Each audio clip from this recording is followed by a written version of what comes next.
Actriz, cantante y compositora, Virginia Innocenti es una de las artistas más distinguidas de nuestro medio. En su carrera en cine, teatro y televisión, elaboró personajes tan versátiles como inolvidables, que la convirtieron en la elegida de los principales directores de nuestro país. Innocenti participó de las películas La Historia Oficial, Cipayos, Gatica el Mono, Iluminados por el Fuego y Lengua Materna, entre muchas otras, y en tiras como Antonella, Zona de Riesgo, Campeones y Vidas Robadas. En teatro fue la maga de Rayuela. Estuvo más de 4 años en cartel con la exitosa Confesiones de Mujeres de 30 y ganó los mejores reconocimientos por su interpretación de Tita Merelo en Dijeron de mí. Autora de los discos Habrá y En Agua Negra, Innocenti fue distinguida con el premio Conex como una de las mejores actrices de cine de los 90 y por la mejor labor teatral unipersonal de la última década. Recibió el Martín Fierro como actriz protagónica de comedia y en 2014 el premio Porto Venere Donna de Italia como figura artística internacional. Señoras y señores, con nosotros Virginia Innocenti. Bienvenida. Gracias. Muchas gracias. ¿Cómo estás? Muy bien. Gracias por venir a vos. No, por favor. Vos sabés que cuando decía tu nombre, me acordé, vamos a acordarnos juntos. Dios mío. Vos sos hija de italiano, de un italiano. Sí, mi papá es boloñés. Boloñés. Y te llamás Virginia Innocenti. Exactamente. ¿Tu segundo nombre? Beatriz. Bueno, esto yo ya lo sabía.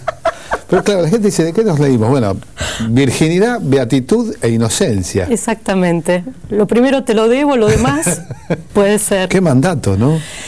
Vos sabés que en realidad un día me senté con mis papis y les dije, perdón, ¿en qué estaban pensando cuando se les ocurrió ponerme Virginia con semejante apellido? Y se miraron los dos y dicen, nunca pensamos en eso, no nos dimos cuenta, te llamamos Virginia por tu bisabuela.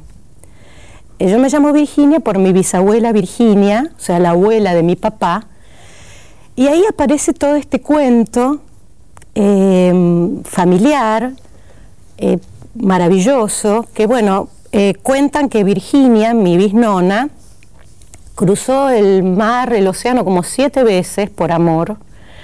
Iba y venía, digamos. Sí, porque mi bisabuelo, Francesco, era orfebre y decidió venir a América a poner una joyería con un socio italiano en Río Grande do Sul, en el sur de Brasil. Y Virginia iba y venía como dama de compañía de una mujer de la embajada, digamos, ¿cómo se dice? Una diplomática. ¿Diplomática italiana? Sí, italiana. Y bueno, parece que también traían las joyas, las llevaba para allá, o sea que había ahí un amor y contrabando. Hay que decirlo, título, ¿no? Amor y contrabando. Total, prescribió ya tu auto. Sí, claro, o sea, es la primera vez que confieso esto en el espectáculo que... Yo tuve un tío contrabandista también, así que también. Sí, no está en realidad más no sé si en esa época se tomaba como contrabando, sí. no sé. Aduana había, mirá por eso yo creo que la ciudad de Buenos Aires nació como una... Creo que estuvo primero la aduana que el país. Pero esto no pasaba por la aduana de Buenos Aires, no, esto ya era sé, de Brasil. Pero claro. Cuando hay aduana hay contrabando. Ok. Bueno, el tema es que a mi bisabuelo le empieza a ir bien con el negocio. Ellos tenían... Virginia era como 7 años más grande que él. Tenían dificultades para tener niños, hasta que arrancaron, después de varios niños que nacieron muertos, y tuvieron cuatro hijos. El más chiquito, que también se llamaba Francesco, mi abuelo, nació en Río Grande do Sul, pero inmediatamente volvió a Bolonia y es ciudadano italiano. Era, porque falleció. O sea que tu Cuenta papá la leyenda, es de ida y vuelta la historia, ¿no? Por eso. Bueno, este espectáculo, En la sangre, sueños de agua y desembarco, que ahora estoy junto a Diego Vila por grabar el disco, lo hicimos especialmente para el Parque de la Memoria, porque, bueno, con esta excusa de hablar de mi propio nombre, te termino de contar la anécdota. Sí. Ya tienen 4 hijos, mi abuelo muy chiquito, un bebé, en Bolonia. Mi bisabuelo extraña mucho a Virginia y a sus hijos, y le dice a su socio: le voy a dar la sorpresa a Virginia de ir a buscarla a Bolonia para traernos, para que vengamos definitivamente y nos instalamos en América. Así fue, la fue a buscar, muy contenta ella, porque era la primera vez que viajaban los 6 juntos, atravesaban el océano, y decididos vienen de Bolonia hacia Río Grande do Sul para instalarse en América. Cuando llegan a América, el socio italiano de mi bisabuelo se había llevado todo. Entonces, por eso te digo que Innocenti es como un apellido karmático, y a mi bisabuelo le da un ataque, los trasladan a todos en barco al Uruguay, al hospital italiano más cercano, y mi abuelo muere, mi bisabuelo Francesco muere en el Uruguay. Virginia, viuda, con los 4 hijos, y mi abuelo bebé, Francesco también, tiene que regresar a Bolonia en condiciones realmente tremendas, y bueno, parece que después terminó un poquito mal de la cabeza, ¿no? O sea, una cosa. Entonces, pero bueno, así nace este nombre, y escribo este espectáculo para cantarle un poco a las almas que están en el río. O sea, yo quiero aclararte que el comentario, yo no te imagino con otro nombre, y es un lindo nombre. Es precioso mi el nombre, de Beatriz, claro que sí. Es el que acentúa, que además, que un italiano ponga el nombre de Beatriz es razonable, teniendo en cuenta que es la heroína de Dante Alighieri, ¿no? Claro, Beatrice, por supuesto. Así que bueno, ahí está, Virgen, Beata, Inocente, ya te digo, Inocente creo que, bueno, por suerte lo sigo siendo. La anécdota viene porque me acuerdo que una vez un crítico, torpemente, pero un gran crítico, Homero Alsina Tevenet, que realmente fue se había metido, había hizo una crítica, suelen hacer esa broma que a mí me parece bastante burda, berreta, para decirlo de alguna palabra, que no es ni... en ese momento el crítico dijo ni tan Virginia ni tan Innocenti. Claro. Todo porque era una película de Raúl de la Torre. Uy, Dios mío, con todas las maravillas de las que podemos hablar, vamos a hablar justo de ese. Pero Raúl de la Torre es un gran director, ha hecho películas magníficas, y yo creo que recordarlo vale la pena, aunque sea por el nombre y la trayectoria, ¿no? Sí, la película es un desastre. Igual es difícil encontrarla. Así sí, bueno, hablemos de las cosas maravillosas que he Mira, hecho. hemos hablado, y la excusa del nombre tenía que ver con hablar. Contaste una historia, la tuya. Vos sabés que mientras la contabas, por ejemplo, mi abuela también nació en Brasil. Mira. La mamá de mi papá. Ajá. Nació de paso, pareciera. Mira. Y es hablar también de la historia de millones. Claro. De millones de hijos de este país que tienen esta historia, que además no sabemos hablar italiano, ¿no? Por ejemplo. Bueno, yo ahora estoy aprendiendo, y bastante aprendí con las canciones, en realidad, porque mi papá no me hablaba en italiano, pero sí cantaba en italiano, porque hablaba con mis abuelos en boloñés.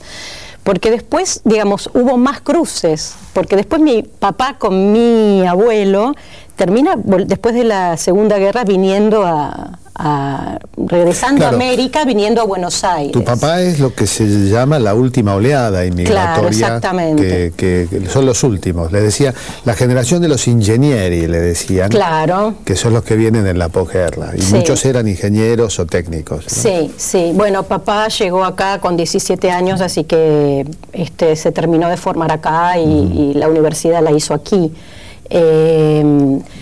Pero haberme metido con mi nombre, con mi propio nombre, en este último espectáculo, vos sabés que me dio unas satisfacciones, porque papá me regaló su valijita con todos los documentos. O sea, yo tengo el documento, tengo el pasaje de barco que dice Virginia Innocenti 1904, o sea, es fuerte. ¿Qué te parece? Todos esos documentos están en los programas del espectáculo que, bueno, estoy viendo no de reestrenar, sino de estrenar comercialmente con Diego Vila, y vamos a grabar el disco y, bueno.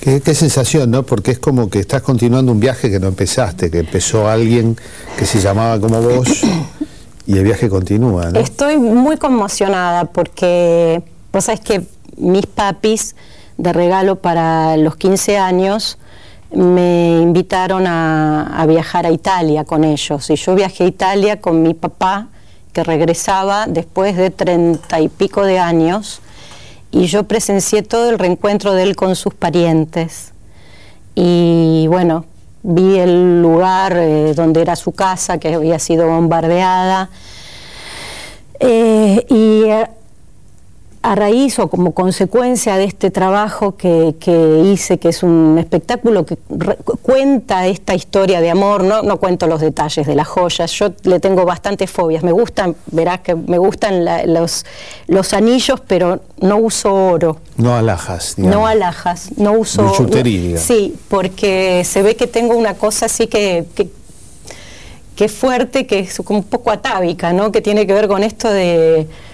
quienes se metían con el oro terminaban un poquito mal, como esta cosa de la maldición con la plata, del saqueo. Mirá Judas, digamos, ¿no? Sí. Los 30 dineros. Sí, entonces fue un espectáculo, es un espectáculo que, no sé si llamarlo espectáculo, es un cuento que está construido, que habla desde esa Virginia hasta esta Virginia, porque en ese viaje que yo hice a los 14 años fue la primera vez que yo escucho en Anzio, un lugar vecino a Roma donde viven mis tíos, que aquí había campos de concentración. Me lo dice un puestero en una feria. ¿Escuchaste allá? Estoy hablando del año 80. Y por eso todo cierra en este relato que está construido también con canciones en castellano y en italiano, y vos sabés que me han dado un premio como embajadora de la italianidad en la Argentina. Acabo de llegar de Italia, que me dieron un premio allá, es un premio nacional, como se llama, el premio se llama Porto Venere Donna, Testimonio de Arte, y se lo dan a mujeres de descendencia italianas o de descendencia italiana, que tomen el arte como instrumento de transformación social. Entonces, volver a Italia después de tantos años... ¿No has vuelto desde 1980? No. ¿Sos ciudadana italiana? No, porque papá se naturalizó, se hizo ciudadano argentino, y yo nací después de eso. Y es increíble porque hay mucha gente que no tiene... mi hija es nieta de la abuela es italiana, sí. Su bisabuelo también, y ella es ciudadana italiana. Mira. Así que fíjate, un ejemplo, ¿no? Pero claro, bueno, papá tiene la doble ciudadanía, pero yo nací cuando ella se había... No sé, fue un tema de leyes y cosas. Bueno, ahora vamos a ir un corte y en el próximo bloque me contás un poco más, o me cantás un poco más, vemos. Bueno, dale, cómo no.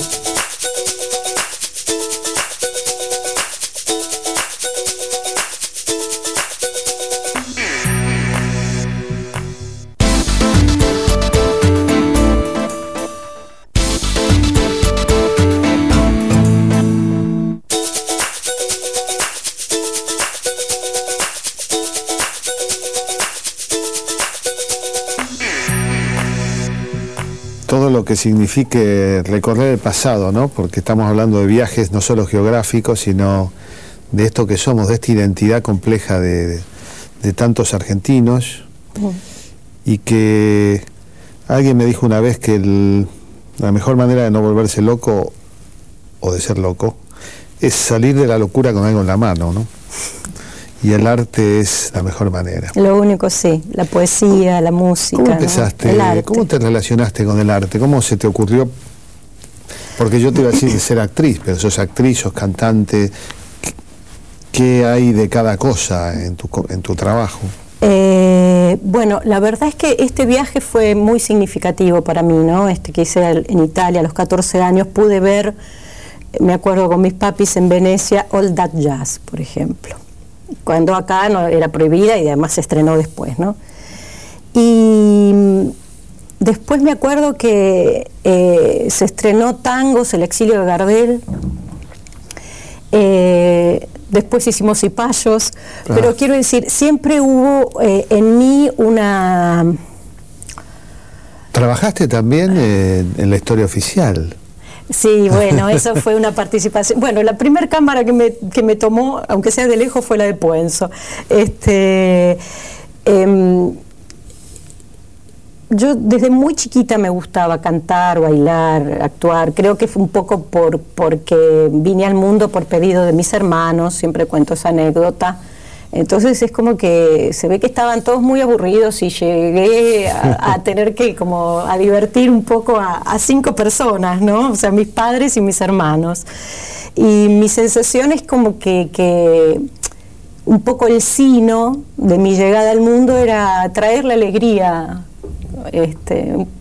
a los demás. Y yo creo que en realidad empecé así a actuar y a cantar, creo que para ver reír a mi mamá.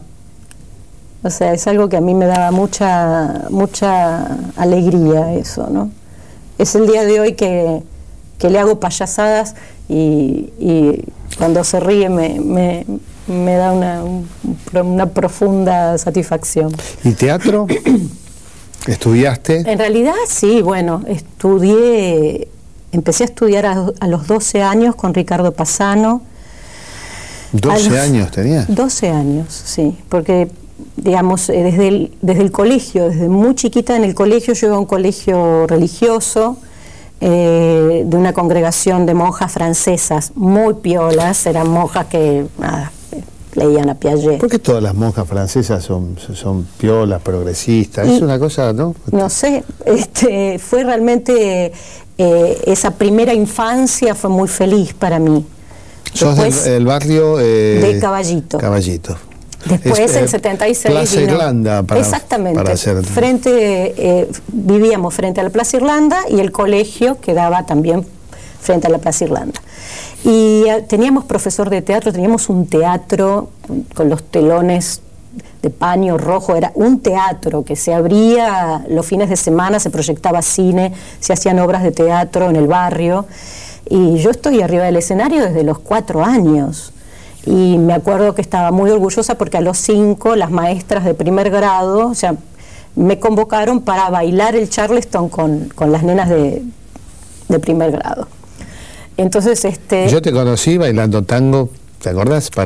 Sí. Cuando buscábamos, no hace tanto, pero había una época, hoy es más fácil, había una época que no era fácil encontrar actores que bailaran el tango, ¿no? Sí, bueno, de hecho aprendí mucho me formé especialmente también para Cipayos, ¿no? Y también te tocó bailar en Gatica con Leonardo Fabio. Sí, sí, bueno, eso fue más un juego, pero vos sabés que fue una consecuencia esa escena, porque yo para Cipayos, para la película que dirigiste y que era una de las protagonistas, aprendí a bailar el tango y uno de mis compañeros de tango, con el que tomábamos clases, era Miguelito Fernández Alonso. ¿Te acordás? Sí, sí. Miguelito, fallecido, una pérdida grande para todos nosotros,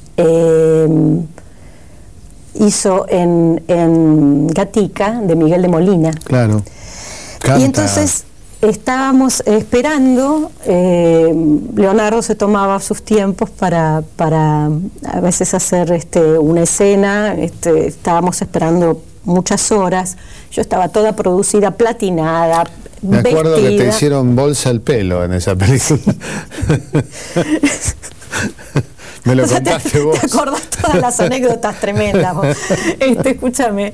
Pero no, estabas muy linda. ¿No? Gracias. Digo, sí, lo del pelo me lo contaste vos fuera del reportaje hace mucho. Gracias a tus canjes sugeridos, a tus amigos. El canje lo conseguí yo, ese canje de Y peluquero. no sé, me dijeron que me dijo... bueno, ¿En serio? No, sí. mirá vos. Bueno. Estábamos con Miguel, un poco aburridos, él todo vestido de Miguel de Molina y yo toda vestida de Nora, que era la segunda mujer de Gatica, y Fabio siempre estilaba poner música en el set que sonara como el clima de lo que él quería después filmar, porque no trabajábamos con sonido directo. Entonces, en las escenas de pelea siempre sonaba música clásica bastante trágica, y en estas escenas del cabaret sonaba mambo. Entonces estábamos así sentados con Miguel y éramos compañeros de baile de tango, y nos pusimos para divertirnos a bailar el mambo juntos, y él era muy gracioso, y de pronto vemos que nos estaba mirando. Aparecen, porque estábamos, te digo, en una parte, Rodolfo Mórtola, que era el director de arte, el asistente, gran amigo, queridísimo, otra gran pérdida, y Leonardo. Entonces Rodolfo le dice a Leonardo: Rodolfo, esto no te lo podés perder, viste que tenía ese acento sí, tan divino, yo no lo sé hacer bien. Y bueno, y fue así como decidió Leonardo decidió que íbamos a incorporar el tema del baile, porque no estaba originalmente en el guión. Y me dijo: vení, nena, vas a bailar primero el mambo con la cara. Y me hizo todo como se dice, un pasillito de sillas para que yo pudiese girar sin correrme del eje de cámara, ¿no? Y después, bueno, esta famosa escena del pellizco que, bueno, ha quedado perpetuada. Qué genial. Sí. Trabajar con Fabio, ¿no? Bueno, sí. ¿Qué Yo he tenido la suerte de trabajar con los más grandes directores de nuestro país, en teatro, en cine y en televisión, ¿no? La verdad es que yo estudié, como te decía, estudié teatro con Ricardo Passano, después a los 16 años ya empecé a estudiar teatro con Ricardo Bartiz. Después también estudié con David Amitín, o sea, con maestros de distintas líneas, ¿no? Actorales. En Estados Unidos hice un curso con Eric Morris. ¿Te acordás? Sí, que vino a raíz de Cipayo. Claro, sí. Porque lo conocí acá filmando la película. Era como un... Lee Strasberg es muy famoso, pero era el Lee Strasberg de los años, de finales de los 80. Y me acuerdo que por el solo hecho de haber venido a la Argentina ya se lo ponía en duda en la Argentina.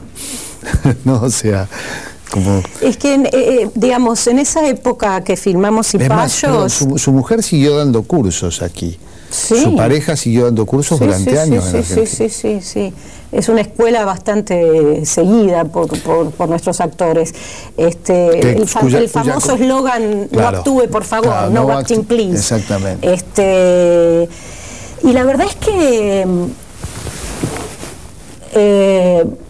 yo, digamos, estudié, me formé, pero yo siento que me terminé de formar trabajando concretamente, ¿no? Y siempre fue como mi objetivo estar muy permeable y muy atenta al código de trabajo de cada director.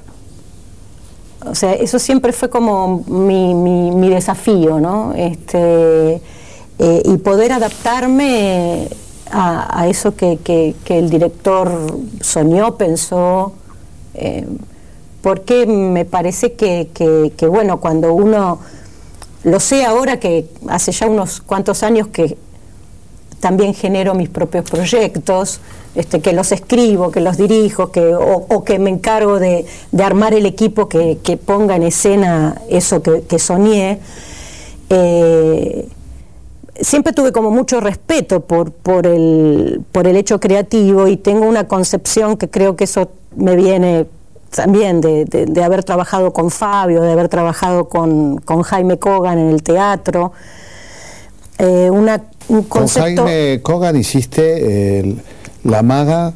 La única versión de Rayuela que se hizo, claro, en el mundo, digamos, sí, una versión que hizo Ricardo Monti, maravillosa, y bueno, primero hice La oscuridad de la razón, claro, que es una tragedia en verso de Ricardo Monti, y después le encargaron a Ricardo la adaptación de Rayuela, y Kogan me llamó para que interprete a La Maga. Y fue maravilloso. Bueno, lo que te decía es que yo tengo una concepción muy musical de lo que es una obra de teatro o cualquier cosa que se ponga en escena. Quiero decir con esto que siempre persigo como la armonía, que cada instrumento suene y me preocupa bien en su punto justo, y me preocupa siempre mucho la totalidad, ¿no? O sea, no soy esa clase de actrices que tiene el ego por delante del todo. Pero un poquito de ego hay que tener, no, pues si no, sí, no dije que no tengo ego, si uno no tiene un poquito de ego, no podrías subirte al escenario. A ver, me estás contando, pero estoy impaciente. Contame, ¿por qué estás impaciente? Que cantes. Ay, bueno, qué momento. Porque, viste, uno cuando está en mi lugar dice, bueno, a ver cómo vamos, el pensamiento, la línea de pensamiento interno, cómo vamos. Cántame, en vez de contarme. ¿Qué querés que te cante? No sé, ¿qué querés cantar? Madre, una que sepamos todos, no. No, una que sepamos todos, no. Bueno, vos sabés que en mi primer disco, en Abra, yo soy alguien que siempre trata de perseguir el deseo y los impulsos del corazón, ¿no? Y de la tripa. Y cuando volví a cantar, porque en realidad arranqué, a los 16 años ya hacía estos espectáculos en los que juntaba textos y música. Me acompañaba mi papá y mi mamá y mi novio, íbamos así, y hacía ya espectáculos, o shows, o como los quieras llamar. Pero siempre, desde muy chica, siempre fui alguien que tiene algo para decir, que necesita comunicarse con los otros, y mi manera de, creo que dar y recibir amor es fundamentalmente tratar de acercarme a la poesía, ¿no? Y en este primer disco yo grabé a gente que respeto mucho, que valoro mucho. Quise grabar a autores argentinos, y me tomé el atrevimiento de colar algunas canciones propias, de letras propias y música digamos, grabé a Liliana Felipe, a Alberto Muñoz. El único que no es argentino es Bertolt Brecht, que también grabé un tema de él. Si me seguís contando el disco no vas a cantar porque bueno, no vendí nada. Se viene, bueno, le escribí esta canción a mi mamá, se llama Madre, y la melodía es de Popi Espatoco, y el piano que está sonando, pero me dijiste que lo interpretó por la música Diego como empieza, Villa. Me dijiste que la querés hacer reír, con esto la hiciste llorar. Sí. Siempre me sale mal eso. Yo solo te recuerdo junto al piano, a lo lejos, sobre el piso de madera, inmensa en lo pequeño de tu goce, salvando con tu canto a las sirenas. Si supieras cuánto importa tu sonrisa, si supieras cuánto vale que me quieras, quizá no te verías hoy tan triste por lo triste que tu madre hizo que fueras. Madre, deja de llorar, por lo perdido. Suelta de una vez mi alma al viento, sé muy bien que es tu deseo más querido, que en mi voz, tu voz, olvide su lamento.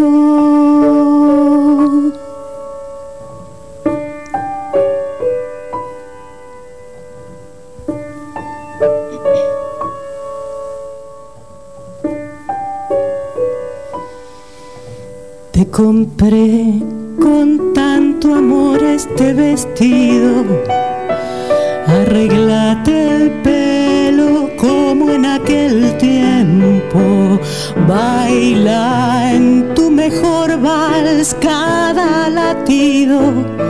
Si hoy quisieras, puede ser tu nacimiento. Por favor, que nada ya te amarre, ni la culpa ni yo, ni los cementerios, que vibren nuevamente los caireles. Hazme libre en tu alegría, te lo ruego. Madre, deja de llorar por lo perdido. Suelta de una vez mi alma al viento, sé muy bien que es tu deseo más querido, que en mi voz, tu voz,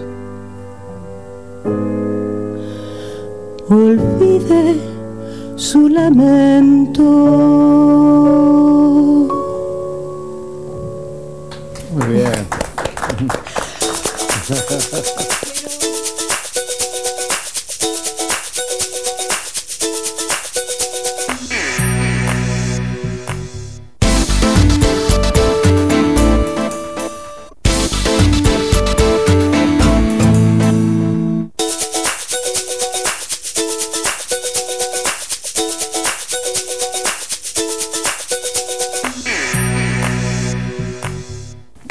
Qué relación especial con tu mamá, ¿no? Y que no hace falta explicarla. No. Está en esta canción, sí. Y eso es maravilloso. Sí, porque, bueno, yo creo que los padres, o generacionalmente, lo más importante que uno puede heredar a los que vienen es la capacidad de disfrute, ¿no? Y la alegría.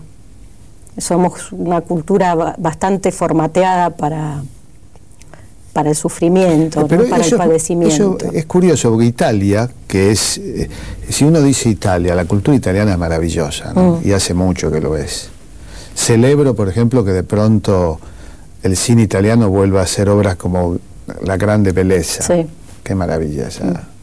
Pero en Italia está todo, está esta cosa de mi amazzo, de sí, Fellini, mi amazzo. pero 15 minutos después se están riendo. Bueno, es así, mi papá nos servía la pasta, se ponía una peluca verde y entraba cantando. O sea, en este espectáculo yo canto el Uomo in frac, por ejemplo, bueno, es una canción triste, pero qué sé yo, de pronto nos preparaba de comer y servía la mesa disfrazado. Me acuerdo de mis abuelos llorando de la risa, y después nada, en la sobremesa, anécdotas de la guerra. Lo trágico. Viste, como esta cosa un poco extrema, intensa, que es lo que... Está en otras culturas también, ¿no? Sí. O sea, está en lo español, en los gallegos. De pronto por ahí los andaluces son distintos, pero los gallegos son también entre trágicos, pero por ahí más reservados. A mí me ha salvado el humor mucho, ¿no? Poder con los años aprender a no tomarme tan en serio. O sea, que soy una persona muy seria, pero estoy aprendiendo a reírme mucho, especialmente de mí, digamos, ¿no? Una obra que hiciste que vino hace mucho es recrear a Tita Merello. Sí, dijeron, ¿no?, de mí. Que es casi un ícono de la mujer argentina, no un ícono de la mujer argentina, una mujer muy especial, sí, de ruptura. Hablame un poquito de cómo, porque ahí no solo interpretás, sino que esa obra... La escribí yo. La escribiste vos. Sí. Bueno, vos sabés que fue maravilloso porque Lino Patalano me convoca porque quería reabrir la sala del Maipo Club. De hecho lo hicimos, remodelarla y abrirla como el Maipo Cabaret. Y quería un espectáculo de cabaret. Y ahí, entre varias ideas que le tiré, hablamos de Tita, y bueno, fue lo que le gustó más, y ahí desarrollé este espectáculo junto a Diego Vila y con dirección de Luciano Suardi.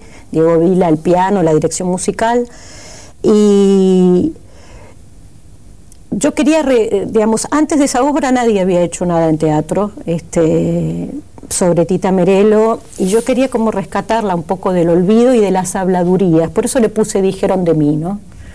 Porque ella cantaba siempre...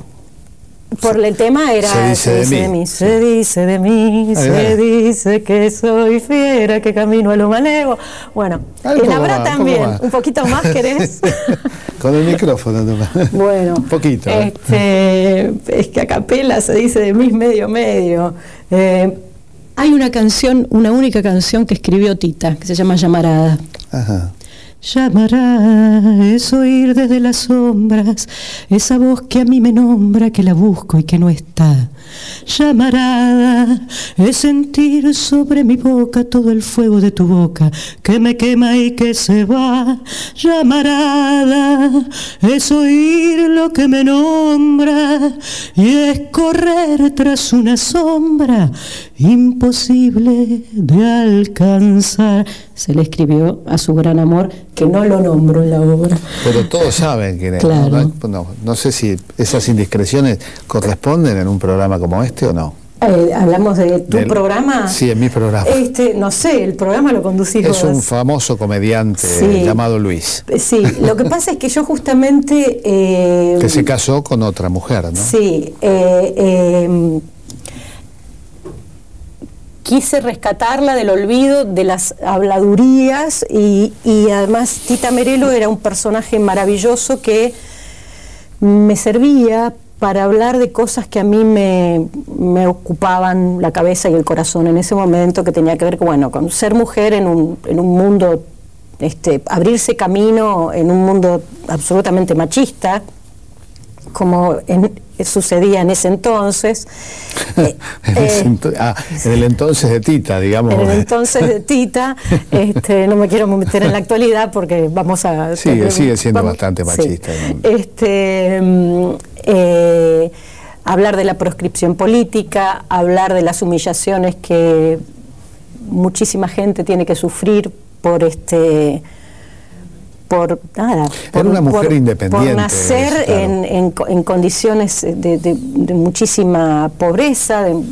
Entonces, de todos esos temas yo podía hablar, de alguien que se rescata y se construye a sí mismo a través del arte, y que alguien que le pone voz propia y un estilo. O sea, Tita no es que cantaba mal. Si vos escuchás grabaciones, las primeras canciones grabadas de Tita cantaba como había que cantar, con una voz muy prolijita, y después fue imponiendo su estilo. Ella hizo lo que decidió hacer, y bueno, fue una de las más grandes actrices de cine que hemos tenido, que también fue de vanguardia como actriz en cine, y de hecho le decían la Ana Magnani argentina, sí. ¿No?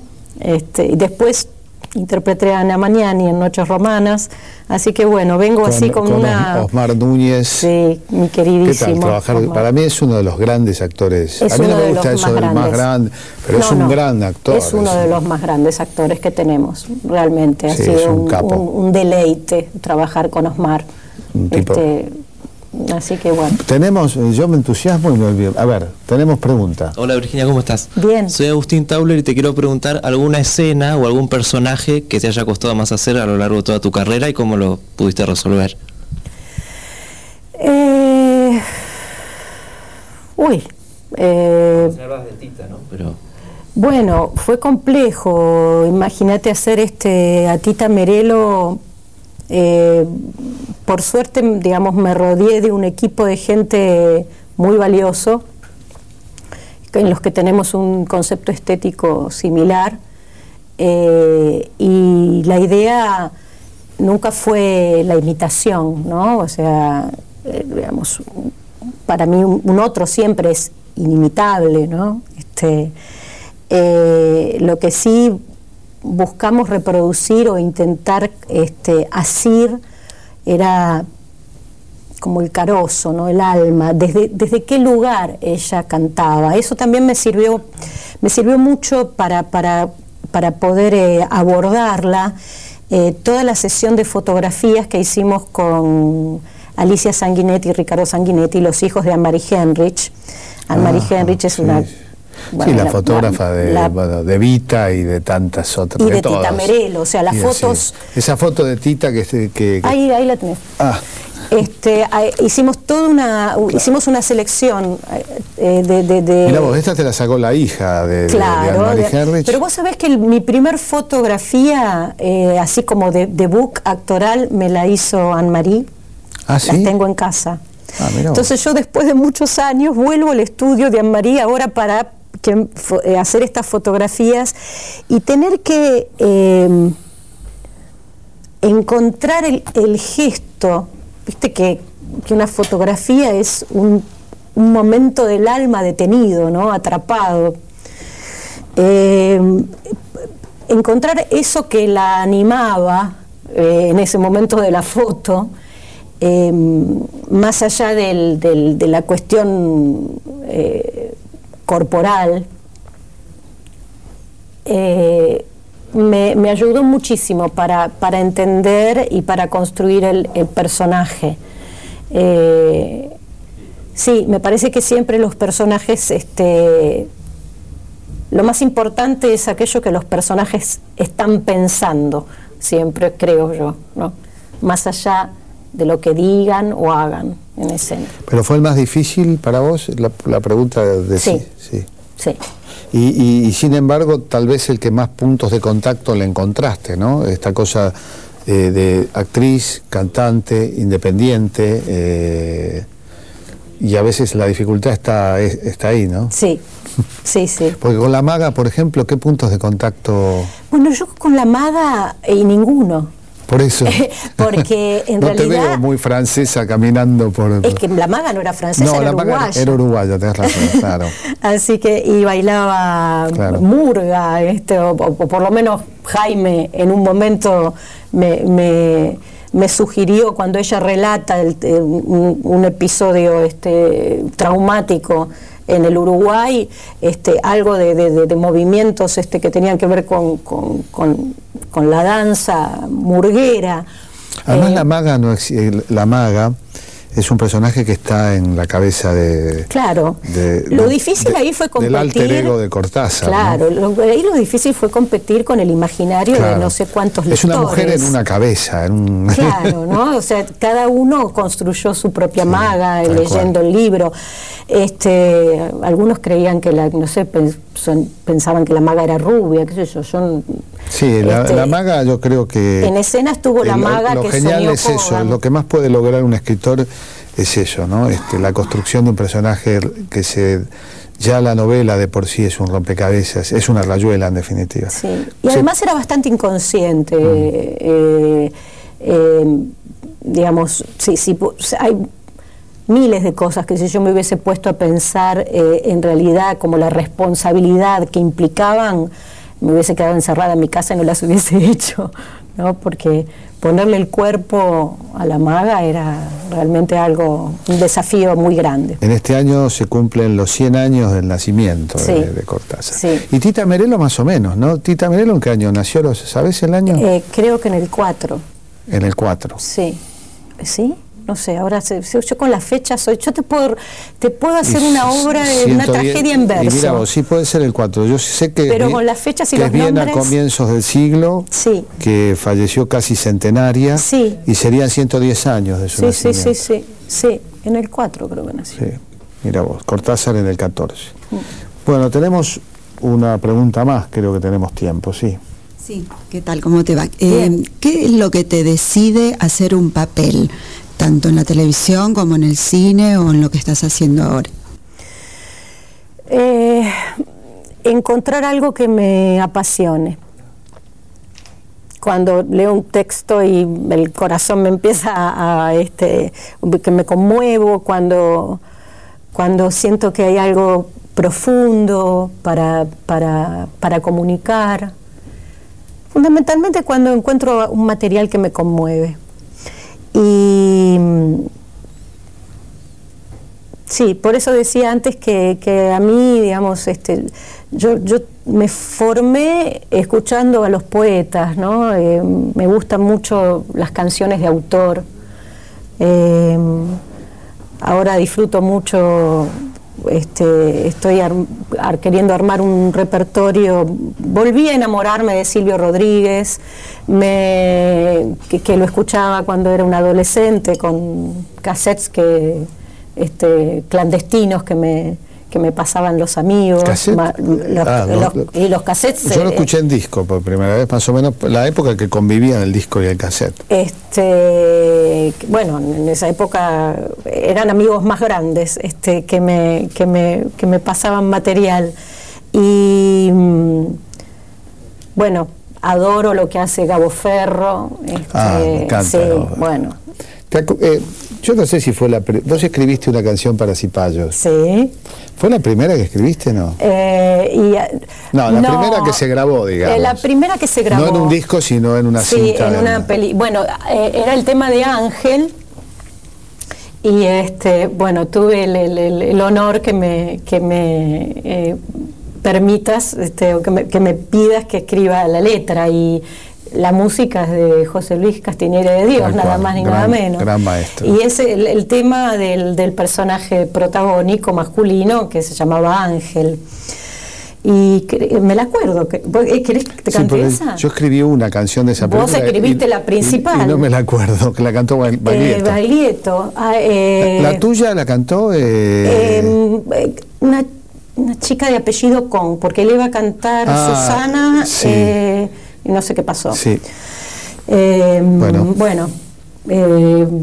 Es un gusto. Tema de Ángel, de la película Cipayos, dirección del caballero aquí presente Jorge Cosío. Además la película es difícil de conseguir, por eso hasta a mí me cuesta conseguirla a veces. Sí, a veces en Mercado Libre aparece un cassette viejo. Sí. Mira, pero hay que conseguirla, hay que buscar la casetera también. Claro, tenés que cassette y casetera. La letra decía, bueno, tema de Ángel, que era como un militante tanguero, ¿no? Claro. Hay en la ciudad una palabra que se cuela por puertas y balcones. Hay un latir de tajos y adoquines y se encuentra el camino en tus talones. Se tiñen las paredes con tu grito y la gente despierta del silencio. El miedo se detiene con tu ritmo, sopla el tango en las calles como un viento. Ángel, tango, tango, grito. Ángel, corre, busca tu voz. Algo así era. Hay en la ciudad algo prohibido. Esa es la segunda parte. Espera. Hay en la ciudad algo prohibido, un acorde que pide por su tiempo. Los cuerpos se revelan, son testigos, barricada de luz de tango nuevo.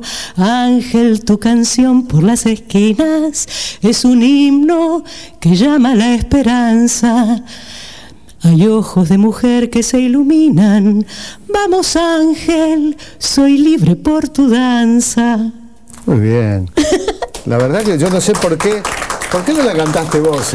¿Por qué no la canté yo? Y no sé, porque me parece que era mucho, que actúe, que baile y que además cante y que escriba la canción. Me parece que era, quizá te debe haber parecido un poco. No, es que Inés cantó en la película. ¿Esa la cantó Inés? No, Inés cantó. cantó Inés Esteves, que era la otra protagonista. Un tema que yo compuse en francés. En francés, claro, porque somos así políglotas. No sé qué. Las tres frases que sabía en francés creo que las metí en esa canción. Il faut que tu comprennes, il y a un place pour toi ici. No sé, porque yo no compré pan. Bueno, muchísimas gracias. Je ne comprends pas. Muchísimas gracias. A vos.